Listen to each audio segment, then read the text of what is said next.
Good morning, everyone. Thank you for coming to the 11 o'clock session. This is New York City Crime Analysis Center Financial Crime, Casework, and Gun Violence Strategies Partnership with Ms. Symposium. So thank you for your time.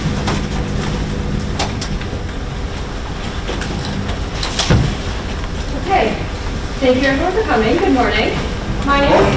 My name is Symposium, and I am one of the lead analysts at the New York City Crime Analysis Center. We opened just about a year ago in August, and I'm going to kind of bring you through some of our financial crime casework, our gun violence strategies partnership, otherwise known as GVSP. And before I get into all of that, I just want to kind of bring you guys through a little bit how our center is structured and some of the things that we've done since we opened just a year ago. So just a little overview of our team. Our director is John Village. We have two lead analysts, myself and Anthony Codano, who is a former NYPD officer.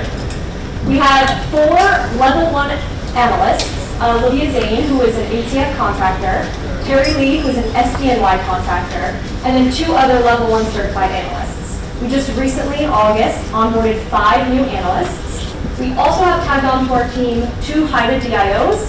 Those are drug intelligence officers, 1 National Guard analyst, and 1 New York State DOCS investigator.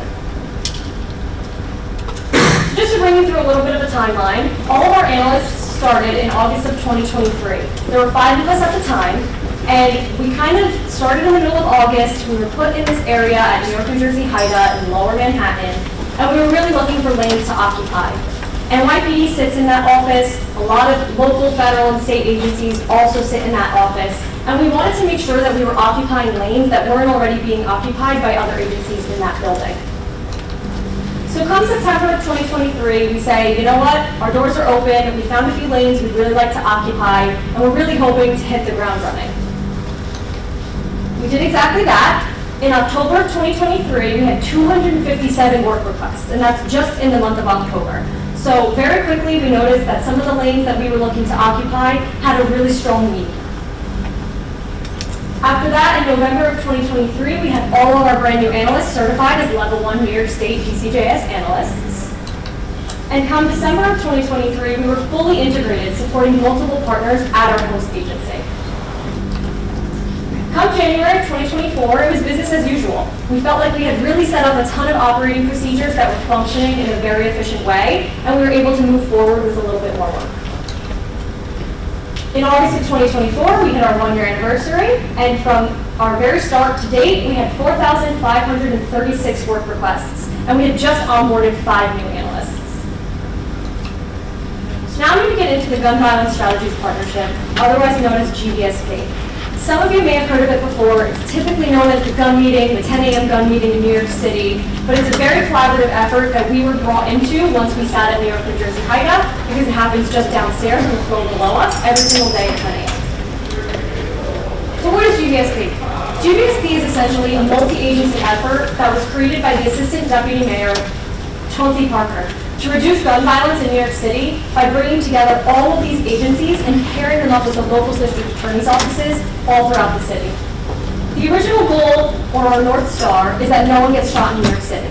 Obviously, this is quite an ambitious goal. We have tons of people shot in New York City every single day, but that was the thing that we were going to work toward, and that was how we were going to try and move toward this goal and keep people safer in New York City.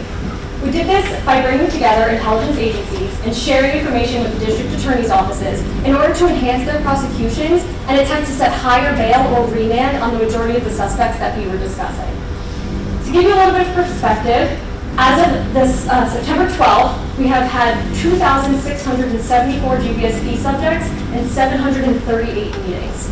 Every single day, Monday through Friday, we're meeting at 10 a.m. and we're discussing anywhere between 1 and 5 offenders. So what I'm going to do is I'm going to walk you through kind of the step-by-step daily operations that happen for this meeting. Everything starts at about 4 o'clock in the morning, where a few of the NYPD lieutenants do the subject assessment. What they're looking for is prior night's gun arrests and what subjects might qualify to be discussed at our table at 10 o'clock in the morning.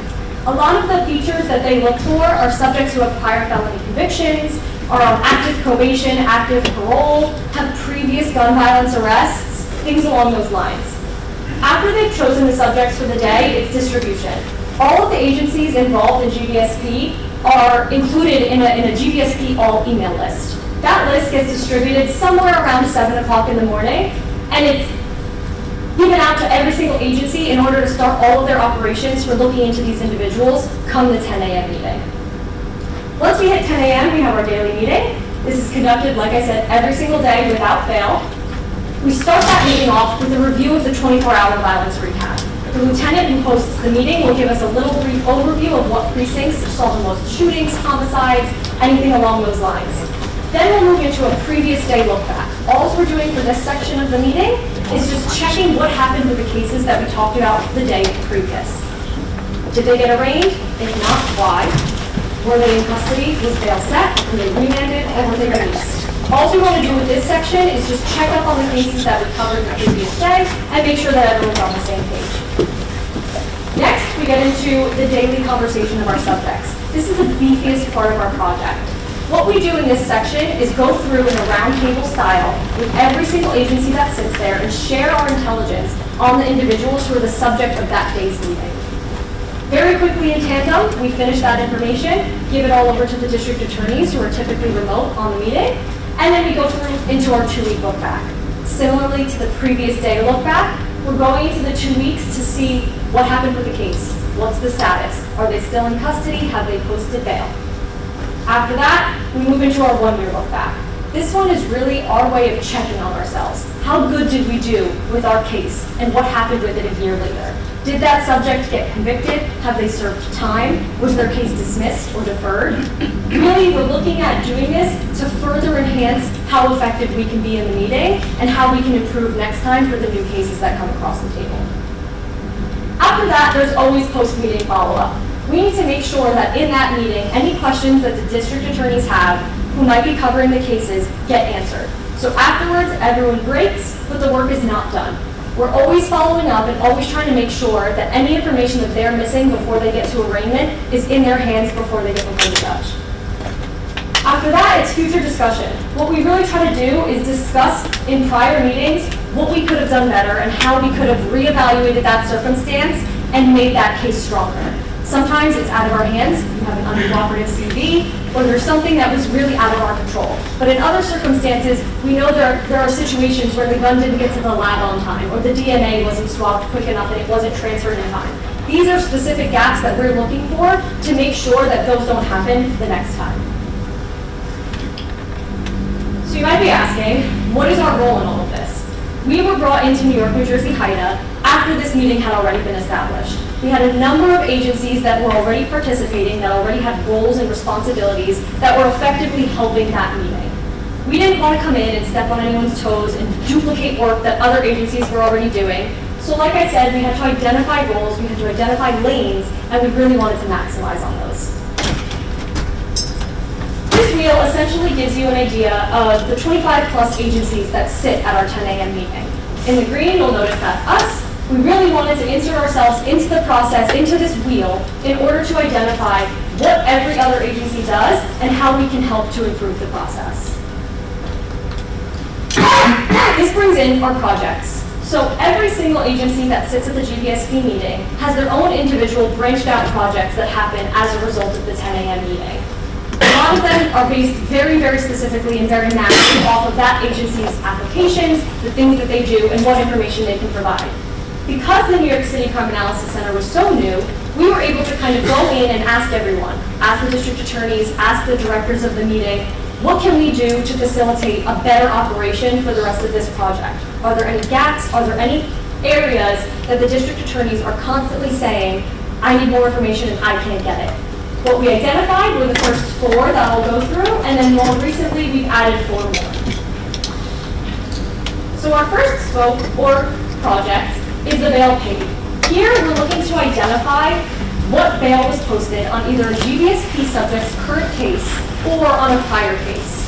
We're looking to identify who these people are that are posting bail for our subjects, especially if it's very high bail. If we get any information that says that this person is either involved in criminal or financial activity, we can make an application and make a report, hand it over to the district attorneys, and they can then give us a surety hearing to potentially keep that person in custody for longer. Another aspect we look at is the insurance bond companies that are posting bail on behalf of these subjects. A lot of the time, if the bond is set at something upwards of $500,000, we get bonds posted in a day's time. How did the individuals who are supporting the bail application for the insurance bond company coming up with the money and the premium to pay the insurance bond companies? And then how are these insurance bond companies continuously posting bond for subjects who are incredibly violent in New York City? Our next one is bail forfeiture. This one ties very closely into the bail paid project, but we're really focusing in on the money that is owed to the city.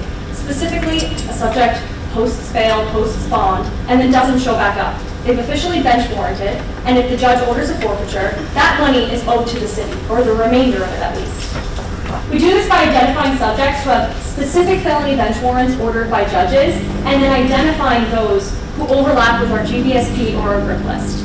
Just for those who might not know, the grip list are subjects who have been involved in 2 or more shootings in the past 2 years. It's a rolling list, so you can be removed from it, or you can be added back onto it at any time, as long as you're within that 2-year time frame. We then narrow it by selecting subjects who've posted bond with an insurance bond company, because we've really noticed a serious problem with insurance bond companies never paying up after that subject has bench warranted.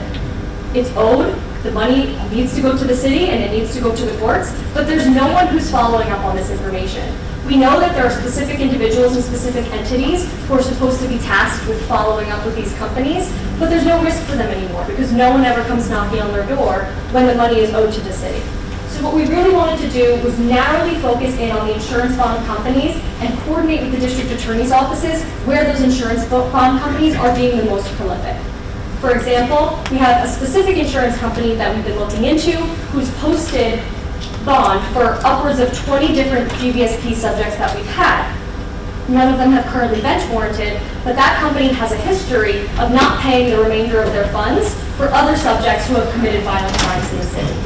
What we're doing here is really trying to identify a situation where we can then go to that insurance bond company and make them accountable. Because right now they have absolutely no risk. They're posting a promissory note in the courts. They're saying, I'm gonna post this bail if this guy doesn't show back up. And then once he doesn't show back up, no one comes knocking. And they can just do the same thing over and over again with absolutely no risk.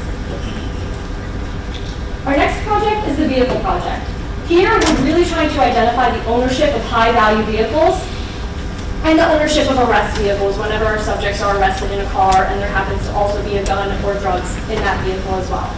What we do is we review all of the arrest reports to see who the car is registered to, when the registration expires, how many tickets have they gotten in that car, and are there any related insurance claims with that vehicle. We use tools like ISO claim search in order to identify if the subjects have been involved in any potential fraudulent insurance activity with that vehicle. And we also have contacts at NYCCAC, which is the National Insurance Crime Bureau, and they tell us if any subject has ever been in an investigation where they have staged accidents, fraudulent claims, or anything along those lines.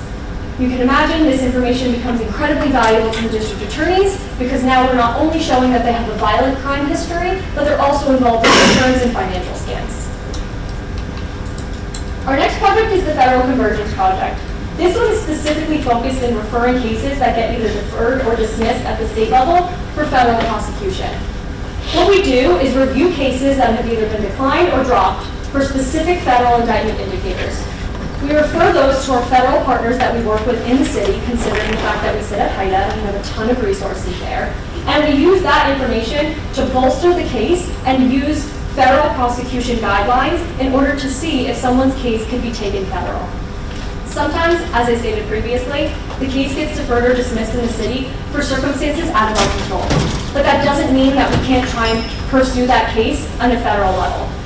To give you a little bit of perspective, since the start of owning this project, we've made 7 successful referrals, 4 of which have already ended with arrests for multiple federal charges, including 25 to 30 years to life. So our next project is one of our newer projects. This is our child welfare project. We do this one to identify subjects who have unpaid child support payments that are arrested with vouchered cash. We've set ourselves a $1,000 threshold in order to identify a certain amount that the courts, that the Office of Child Services and the Sheriff's Office are willing to move on. Anything under a $1,000 threshold is something that for the majority of that aspect, the agency is not going to take a lot of effort to try and get that money back to the children who it's owed to. But with the $1,000 threshold, we're really able to track and identify a significant amount of money that's vouchered for an arrest that can then be given back to the family who it's owed to. Just to give you a little bit of perspective, we've been able to track all of our GVSP subjects from January 2024 to date who have been arrested with either over $1,000 threshold or who have been owing at least $1,000 in child support payments. We've had one subject thus far who has fit both of those criteria. The only unfortunate aspect was that case was then further dismissed and the money was returned to that individual. Our goal in the future is to be able to identify these things quicker so that even if that case is dismissed, the vouchered money stays with the precinct and is able to be taken and returned to the child who it's owed. Our next project is phone enhancement. So I mentioned earlier that one of our analysts is an SDNY contractor. That analyst has gone through all of the vetting and all of the certifications in order to sit downstairs with the SDNY phone analysis case team to dump, analyze, and review the phones that get vouchered as arrest evidence for certain cases. What she can do with this is to identify phones that have evidence on them for potential federal conversions. So it really ties into this federal prosecution, federal conversion project that we work on. It's just another layer to all of it. We do this by analyzing and tracking social media on the phones. We look for cryptocurrency wallets, which is something that I'm going to get into a little bit later. And we identify any detectives or any attorneys who are willing to work with us in order to enhance that case. Obviously, we're only an investigative entity. We are not taking these cases to prosecution ourselves. However, if we have the resources and we have the people who are sat with us, who are willing to work with us on those cases, we really want to maximize on that effort. So our next one is our Upstate Connection project. This one might seem a little bit obvious. We are the 11th center of the New York City Crime Analysis Center network. And so what we're trying to track here is linking New York City offenders to any of the upstate counties and any of the CACs that touch those. We want to do this by checking rap sheets for any upstate arrest history. We're also checking open source tools like Clear and Accurate to identify any arrest or address history that we have for these individuals that touch any of the other CACs. We'll reach out to the CACs and the corresponding DIOs, since we obviously sit at HIDA, and there are plenty of those all across the network. And we do this in order to make sure that we have a firm record and a firm knowledge to give to the district attorneys about any connections that these individuals have elsewhere, which could potentially get them a risk for flight. Since the start of owning this project, January 2024 numbers have identified 112 GVSP subjects with some sort of connection to any of our upstate counties. If any of you work for any of the CACs, you'll frequently get an email from us somewhere between 7 a.m. and 10 a.m. in the morning saying, we have a subject who was arrested in the city that has ties to your county. Could you please give us any information you have ahead of the 10 a.m. meeting so we can pass it along to our district attorneys before they get to arraignment? Our last one is the occupation project. This one has been very much a work in progress because it's a very, it's a loose concept. It's really hard to identify what this person does for a living when the majority of what they do for a living is crime. They're out on the streets, they don't have a legitimate occupation, and they have no way for us to actually track that information. It's not as simple as going on an open source check with New York State payrolls to see if they're a state government employee. It's not that simple. And so what we're really trying to identify here is multiple sources of information that can help us analyze and make an effective conclusion about what this person does for a living. Typically, we try and identify a time frame in order to analyze this information. Let's say our subject is a member of the one-year look back at the GVSP meeting, and they've then been subsequently arrested 5 months later. What we're doing is identifying that time frame and digging into every aspect of that individual's life for that time frame that they were out of police custody. While they were out, did they receive any summons? Did they get any tickets? Did they get some sort of LLC registered in their name? Or did they get a PPP loan? The PPP loan is a very specific one that we narrow in on. This is the payroll protection program that a lot of subjects we've noticed have taken advantage of during COVID. We had a number of individuals who had taken out PPP loans, posted all over social media, stacks of cash for the $20,000 that they were given by New York City, forgiven because of this LLC that they had established with no grounds. We also check for security guard licenses. A lot of our subjects can't get jobs in the actual state or local level, but they can apply for security guard licenses if they're unarmed. Something we've noticed that's been very interesting is you can actually have a felony conviction and obtain a security guard's license. We were very, very shocked when we found this out. It depends on the security guard licensing application's discretion, is essentially what we identified. And so a lot of these violent offenders who have been caught with guns, caught with drugs, have actually obtained security guard licenses, and we can get that information back on their rap sheets if they either applied or if they've obtained that actual license. So since the start of owning this project, we've been able to confirm and deny a number of subjects' occupations, even if the answer is he's wrong. All we're doing is bringing together multiple points of information to say, here you go, district attorney, this is the package that we have that tells you exactly what this person has been doing the time that they were out of custody. It's not a surprise that he landed himself back in police custody because all he's been doing since then is illegal activity. We can show that through social media analysis, we can show that through his applications, and we can show that there's no circumstance where this person has been an active member of society. So just to give you a few of the success stories from GVSP, since we started, like I said earlier, we've had 7 successful referrals. I just want to break that down a little bit further to show how important this work is in referring cases who have either been declined prosecution or deferred. So 2 of the subjects who we've referred are currently remanded in federal custody, facing 25 to 30 years to life. Just going to give you a little bit of a backstory on one of those subjects. This subject's case was dismissed, and it was a violent offender. He was picked up with a gun.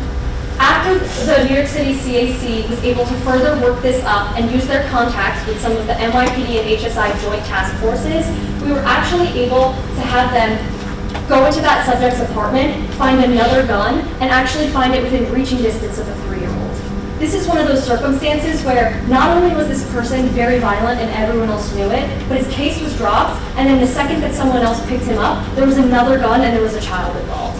These are just circumstances that I like to highlight because it's really important for us to know that that case would have been dropped and it would have gone nowhere, but now he's going to be in federal custody for 25 to 30 years to life. The next one is a subject who's currently in federal custody, facing a few federal charges: 922G, Hobbs Act robbery, 924C, possession of a firearm, and furtherance of narcotics trafficking. All of these charges can be bolstered on top of each other to make the sentencing a lot longer. Another subject has an ongoing case with the potential charges including wire fraud and felon in possession. Another one has a case status that's still pending, but is facing 922G, which is felon in possession, and 841A, and also 924C. 2 other of those cases are pending further enhancement, but actually, since I submitted this presentation, we were notified that a few of them are actually now in talks for guilty plea deals. So just before I get into the financial crimes casework, I just want to tie in the idea that everything that we do at the center really links to every single aspect of the things that we do. I've separated the GVSP meeting and the financial crime casework, but all of it is incredibly intertwined because we sit with a very collaborative network at HIDA. So in order to get into this information, we have to pull cases from GVSP. Hence the federal prosecutions that get dismissed or deferred, we're referring those to other agencies to make sure that they're covered. Same thing here. Either those task forces are bringing us casework, or we're trying to bring some to them in order to make sure that every single box that we're checking at our center is being covered. So now I'm going to get into a little bit of the cryptocurrency talk. This is something that a lot of people's eyes get incredibly wide the second you mention cryptocurrency. If you haven't heard of it before, or if you've heard of it but you don't really know, I've created a little bit of a flow chart to help identify and coincide typical bank account details with a cryptocurrency project. So essentially what we're going to do is we're going to go through every single step, and we're going to identify how each cryptocurrency thing can correlate to a regular bank account. We're going to start with our wallet ID. Think about this as your checking account. What we do here is identify a string of numbers. Sometimes in a checking account, it's just numbers. In a wallet ID, it can be numbers, it can be letters. It's typically an alphanumeric symbol that could be up to 40 characters long. So what we're doing here is we're trying to identify the similarities between a wallet ID and a checking account. Next is our blockchain transaction. I know with the word crypto, blockchain is always the question. What is the blockchain? How does it operate? Is it just over here floating in the air, or is it something physical that I can touch? What I'm going to compare it to is a money transfer. A blockchain transaction is essentially the same thing. We have an individual sending money to another individual, and that gets stuck in a permanent ledger forever. It cannot be modified, it cannot be changed. If you're making a money transfer or a wire transfer at a bank, it's exactly the same. Your bank account number is sending a specific amount of money to someone else's bank account number. The crypto wallet IDs and the bank account numbers don't have identities attached to them if you're just looking at it at face value. However, we can identify that information as a result of the fact that there are cryptocurrency exchanges. Think of these as your bank. The cryptocurrency exchange is the place where individuals will sign up for their accounts. This is the place they want to cash out at. And if you're a bank, you're not going to take someone's account and you're not going to create an account for someone without any type of ID. The cryptocurrency exchanges are the same. They want to make sure that the individuals who are signing up for these accounts are legitimate people. They're not AI bots. They're not just random individuals who are assuming someone else's identity. So a lot of the time here is where we're going to target for subpoenas. So that's how we move into the crypto exchange. Essentially, if you were to subpoena a bank, you're going to subpoena the cryptocurrency exchange. Here, all we're looking for is KYC information. That's know your customer information. Like you go to a bank and provide your ID, you're going to have to do the same thing at the cryptocurrency exchange.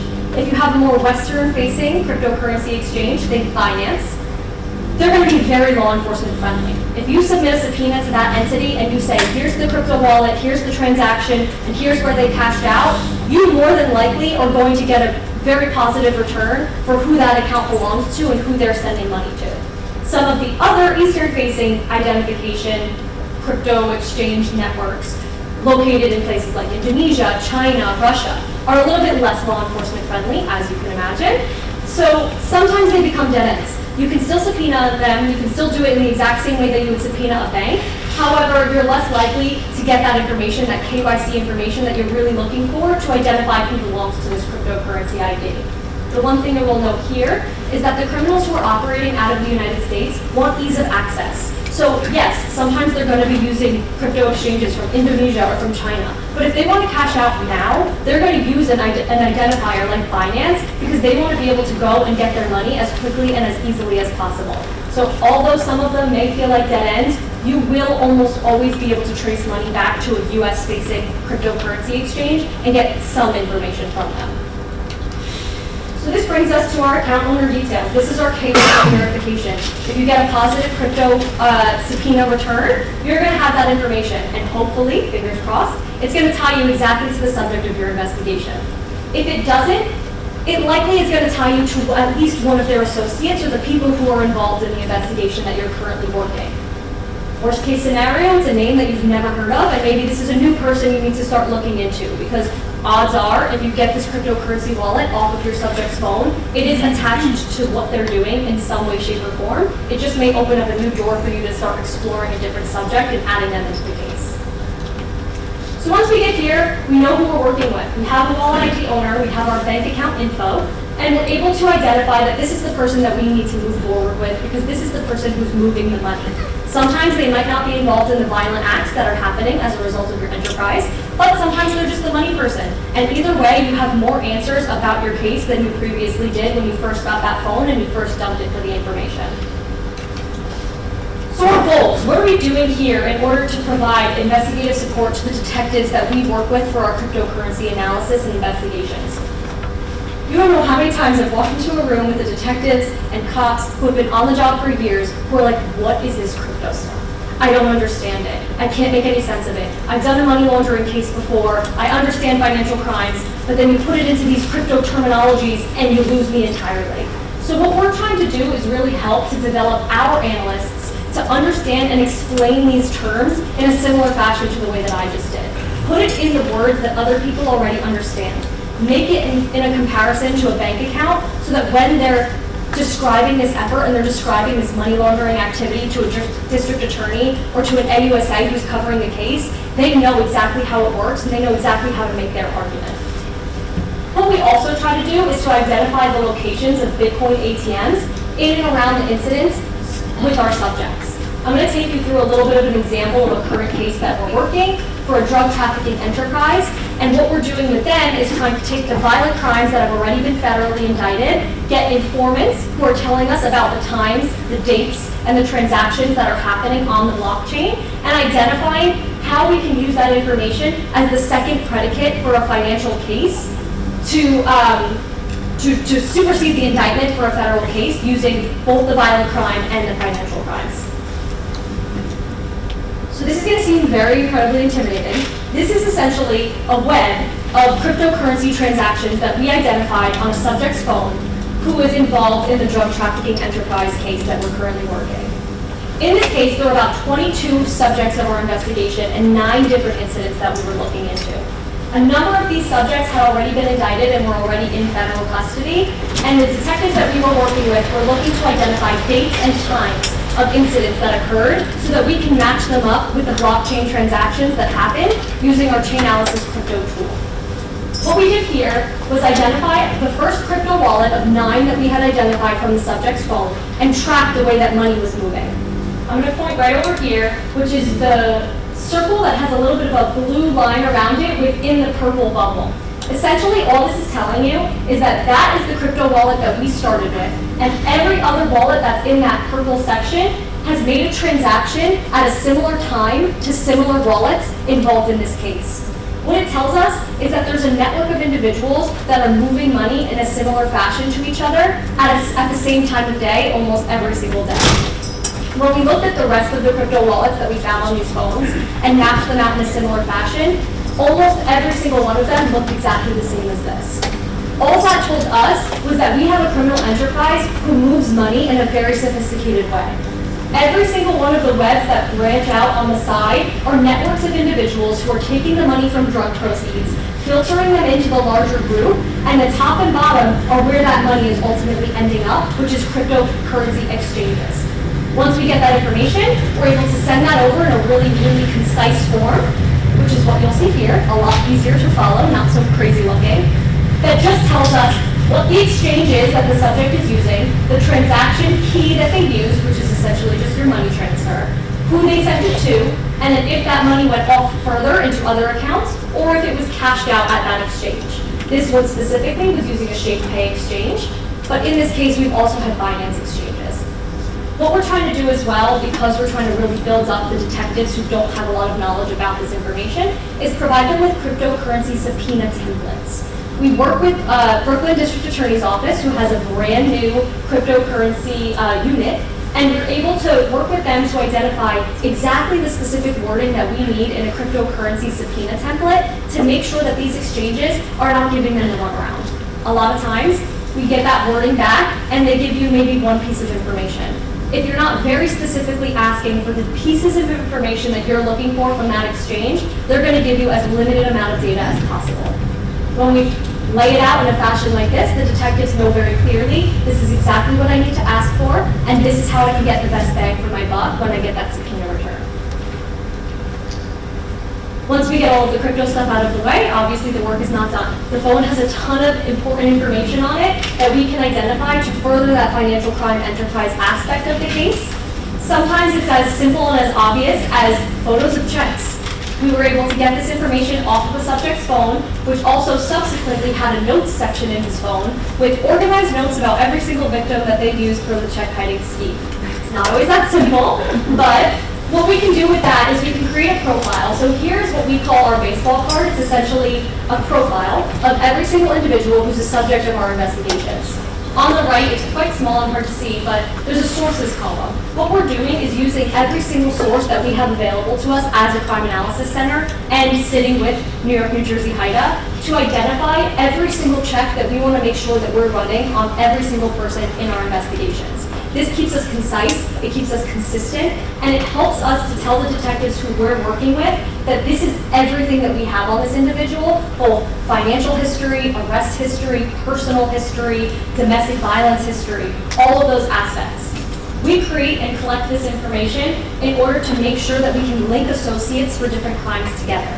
You'll notice we have a section down here in our profile. It's labeled associates, you probably can't read it very well. But what we do from there is branch out the associates of our network so we can really build out that enterprise case, since the majority of the time we're looking to enhance these cases for federal prosecution, and it's much easier to do that when we have an enterprise. We have a network of individuals who we know are working together to facilitate a crime. So the next steps. What we're looking to do is always search for new GVSP partners. You saw in the beginning, I had this huge wheel of different entities that work in the GVSP room. An analogy that we typically use for GVSP is this idea of Sisyphus, the guy who rolls the rock up the hill all the time and is constantly trying to get to the top of it. That wheel of all of our agencies is essentially our rock. We're rolling it up the hill all the time in the effort to try and make sure that there is no one shot in New York City. We can't always get that goal, but what we can do is try and enhance the process all the time. What we've recently done in order to enhance that process is include domestic violence officers into our meeting to get domestic incident reports and information about the details of those incidents to the district attorneys. At that point, it's a huge benefit because the district attorneys now don't only just have violence, but they have domestic incidents at home. So this person isn't just a menace on the street, they're a menace at home. And if you release them, or if they get put on supervised release, all they're going to do is go back and either menace the people who they were already creating trouble for in the streets, or even worse, they're going to go home and they're going to continue to hurt the people who they hurt whenever they're at home. The next one, which I've already mentioned, is the addition of the NYCCAC investigators who assist us in a lot of our vehicle checks. This has been a really huge benefit to us, and a lot of the district attorneys who we work with in New York have said that this is a huge benefit because they can really identify any types of insurance fraud schemes that these individuals are participating in on top of the fact that they're committing violence. A lot of the circumstances that we get come into staged accidents. So it's not just an insurance fraud scheme where they're the only ones who are trying to claim money and get stuff from it. They're actually putting themselves in danger and creating danger for other people by staging different accidents. This is not something that just goes to the wayside when you bring it in front of a judge. They really enjoy the fact that we can kind of tie in that financial crime and the violent crime together and really give them a very, very smooth encompassment of who this person is as an individual. So a lot of people ask, how do we duplicate this elsewhere? It seems like a really successful project. GVSP is something that's been getting a lot more momentum, and a lot of people have been asking more and more about it. What we really think is the best way to duplicate this is to have a specific crime or a specific group in mind and hit copy-paste. All we want to do is, if we're focusing in on domestic violence offenders rather than gun offenders, we do exactly the same thing. Bring a group of people who have various resources together into a room every single day and let them share their intelligence. This is the best way for us to identify how we can come together and how we can create the most solid case for a district attorney who's going into court. A lot of the information we've heard is that supporting a shared goal all together has really helped enhance these cases. We have plenty of cases who the district attorneys tell us, had this meeting not been a part of what we do every single day, and we probably wouldn't have had the evidence that we needed to move forward with this case in a timely fashion, and this person may have been released back into the streets. When we're talking about the cryptocurrency investigations capabilities, the next step for us as a center is really just to continue to talk about it and to continue to develop the capability. We're looking to get every single one of our analysts certified in chain analysis reactor training so that they're able to go to different district attorneys' offices, go to the detectives, and explain to them how they can use cryptocurrency to further bolster the cases that they're bringing before the judges. A lot of time, we notice that with the development of social media, with the development of technology, a lot of people get left behind because there's just so much work to do that it's so hard to stay on top of all of the new trends and all of the new things. With analysts who are dedicated to cryptocurrency trends and different changes in the environment, we can really help to inform the people who don't have the time to sit there and listen to the new trends in cryptocurrency or to what coin they're using instead of Bitcoin now, or which coin is more anonymous than the other one. If we can develop that ability and really refine our structures, then we think that we can help to benefit all of the partners that we work with, and then even go beyond that and do things like this where we present to large groups about how we can help and how we can help facilitate knowledge about cryptocurrency and using that into all of our investigations. So that's pretty much all I have. I left a decent chunk for questions because I feel like a lot of the cryptocurrency, a lot of the gun violence stuff ties into each other. And if anyone has any questions, I'm very happy to answer them. Otherwise, I'm just going to keep my information up here. It's both my information and the CAC's information. We're always happy to answer questions, always happy to take requests from people. Like I said very quickly, we had so many thousands of requests from different agencies who we didn't realize actually had this need that we were able to fulfill. So what we would really love to do is to be able to facilitate those conversations, be able to host people to come to the gun violence meeting, and be able to help those individuals see how they can duplicate this effort and bring it to wherever their home base is. Otherwise, thank you very much.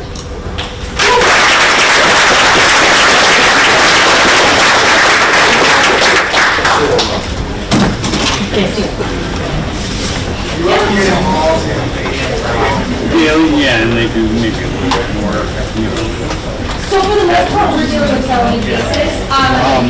Some of the criteria for bringing our subjects to the GVSP